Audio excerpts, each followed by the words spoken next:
घूर घूर के ऐसे पानी हारता रह लइके नहीं ख देख ले कि आँख हारता रह। अरे तोरा लेखन नहीं देखले हो।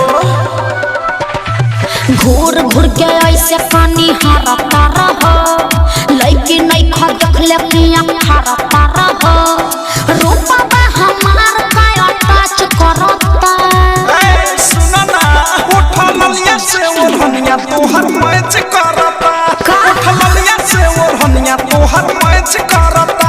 उठा ललिया से ओढ़निया तोहर मैच करता। सच्चा उठा ललिया से ओढ़निया तोहर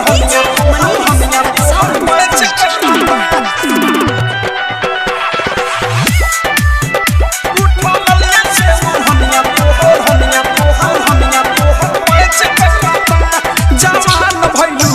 तोर डिमांड बढ़ता। अरे सोनामा के पानी जैसे पानी चढ़ता। अरे त का दिक्कत बा फेंकी नाही कुछ अभी काच बानी कली फेरा में जब कोरोना त मोतिया बिना ढाली दिलवा से दिलवा नाही काच करता। लागत कि जान ले के रह। उठा ललिया से ओढ़निया तोहर मैच करता। उठा ललिया से ओढ़निया तोहर मैच करता। उठा ललिया से ओढ़निया तोहर मैच करता। अरे ठीक है बा उठा ललिया से ओढ़निया तोहर मैच करता। डायमंड रिकॉर्डिंग स्टूडियो छाना मैच करता। सोचता रुकती तू लता चला हो। लाभ वाला लेसन के पढ़ाई कला हो।